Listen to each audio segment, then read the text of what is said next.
Chères Pujolaines, chers Pujolins, pour la deuxième année consécutive, la situation sanitaire nous prive d'une traditionnelle cérémonie en présentiel des vœux d'un maire à ses administrés.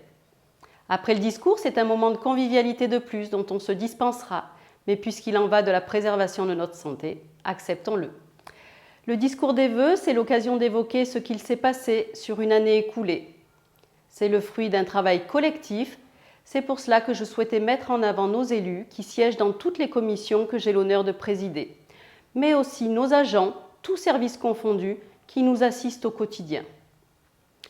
Les commissions PLU et urbanisme se réunissent très régulièrement. La commission urbanisme pour évoquer les sujets d'actualité dans le cadre du RNU actuellement en vigueur, la commission PLU avec l'appui du cabinet Lacrosse-Vernier pour élaborer le futur PLU.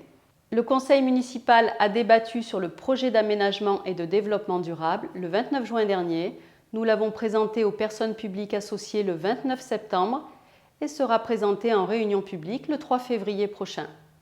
Ce PADD est consultable sur le tout nouveau site internet de la commune.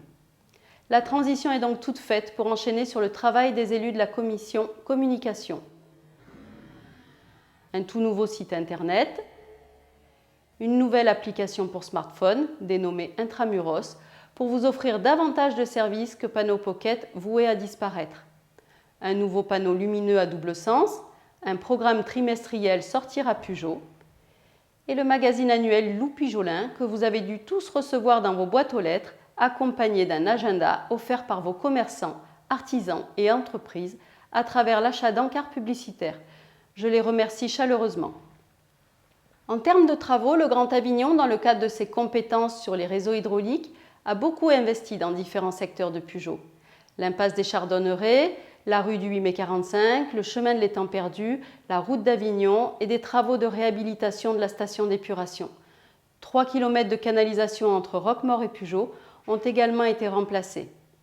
L'année 2021 aura également été celle de l'achèvement de colossaux travaux de rehausse et d'agrandissement du barrage du Planas, faisant plus que doubler son volume de stockage.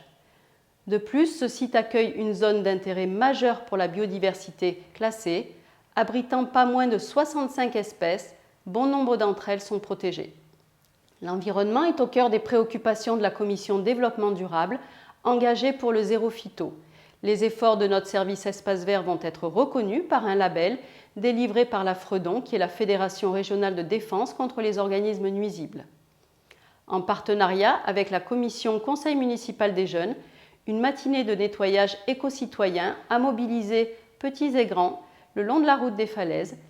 Nos jeunes élus, particulièrement sensibles à la protection de leur cadre de vie, ont été très actifs depuis le premier conseil municipal du 24 mars. Présents lors de la fête du livre jeunesse, actifs et créatifs pour dessiner leur logo et décorer les sapins de Noël, à mes côtés lors des différentes cérémonies de commémoration du 8 mai et du 11 novembre, présent enfin lors de l'inauguration de la salle des sports Guy David pour couper le ruban et dévoiler la plaque. Cette inauguration fut pour moi l'occasion de remettre à Guy David, mon prédécesseur et actuel premier adjoint, l'honorariat de maire conféré à ma demande par le précédent préfet du Gard. C'est une distinction honorifique qui correspond à la volonté légitime d'exprimer la reconnaissance de la nation à l'égard de ceux qui ont donné le meilleur d'eux-mêmes au service de leurs concitoyens, dans un bel esprit de civisme et de bénévolat. Plusieurs commissions ont œuvré pour cette salle de sport et de culture, ainsi que des aménagements extérieurs. Tout d'abord, la commission finances qui a travaillé sur le financement et la recherche de subventions. Sur un peu plus de 2 millions d'euros d'investissement, nous avons obtenu plus de 40% d'aides réparties entre l'État, la région et le département. La commission sport a travaillé en partenariat avec l'éducation et les écoles pour définir les équipements sportifs. La commission développement durable a inscrit cette construction dans une démarche de transition écologique, puisque ces 40 panneaux photovoltaïques doivent permettre d'alimenter la salle en électricité, chauffage et climatisation, avec revente du surplus à Enedis. Elle a également œuvré avec la commission embellissement du village sur une alternative au classique parking goudronné noir, en proposant un béton grenaillé clair et des emplacements parking verts quand les plantations de sédum auront poussé. Les élus à l'embellissement sont intervenus sur tous les choix ayant attrait à l'esthétique intérieure et extérieure du bâtiment. Couleur des peintures, des enduits de façade, choix des matériaux, des éclairages et du mobilier urbain. Toutes ces commissions sont venues en soutien de la commission Travaux qui a également œuvré pour finir le parvis de l'église, réaménager la rue du 8 mai 45 en parallèle des travaux de rénovation du bar du marché qui s'achèveront cette année. Nous avons réalisé des travaux de réfection de voirie consécutifs à des dégâts d'orage, mais également sur des chemins ruraux sur proposition de la commission agricole. Un peu partout dans les rues du village, des pots fleuris ont été disséminés. Nous souhaitons poursuivre encore cet effort d'embellissement sur 2022 en parallèle de l'effort que nous vous demandons pour respecter l'arrêté qui vous oblige à rentrer vos poubelles une fois vidées. Des travaux d'enfouissement de réseaux électriques et téléphoniques sont en cours sur une portion du chemin de la Poste. Nous poursuivons également notre programme de rénovation de l'éclairage public en remplaçant des luminaires vétustes et énergivores par les lanternes à LED. En termes de sécurité, là aussi des investissements ont été réalisés pour renforcer la vidéosurveillance, multiplier les poteaux incendies, respecter nos obligations légales de débroussaillement et faire ralentir la vitesse. En lien avec la commission éducation, des travaux se font régulièrement dans nos 2 écoles pour sécuriser, équiper et moderniser les locaux. Pas facile cette année encore touchée par la crise sanitaire de vous proposer des festivités, animations et événements culturels.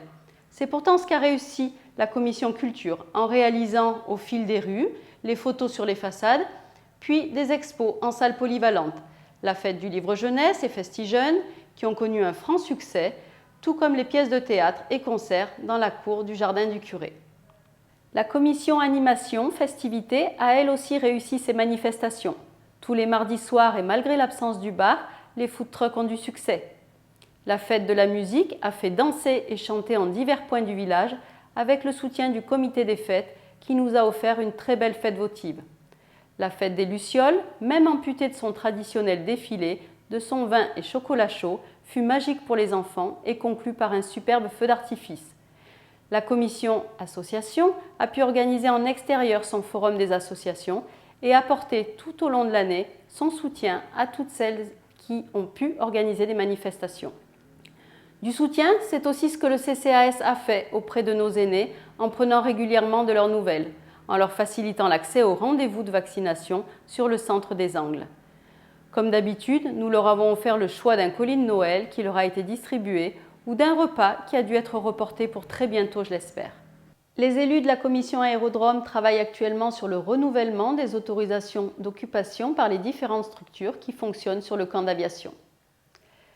Je finirai le travail des commissions par celle du personnel qui ne se voit pas, mais qui est conséquent pour gérer une 50aine d'agents, et celui des finances dont je m'occupe depuis 20 ans pour vous dire ma satisfaction pour Peugeot et ses contribuables, car le cabinet Local Nova, spécialisé en notation financière des communes, nous a placés parmi les 3 communes du Gard affichant la meilleure gestion financière. À l'ensemble de nos élus, de notre personnel municipal, de nos associations, de nos commerçants et artisans, à nos jeunes et à nos aînés, à vous toutes et tous qui êtes ma motivation pour œuvrer pour ce village que j'adore, je vous présente mes meilleurs vœux de santé, de joie et de bonheur pour vivre pleinement cette nouvelle année.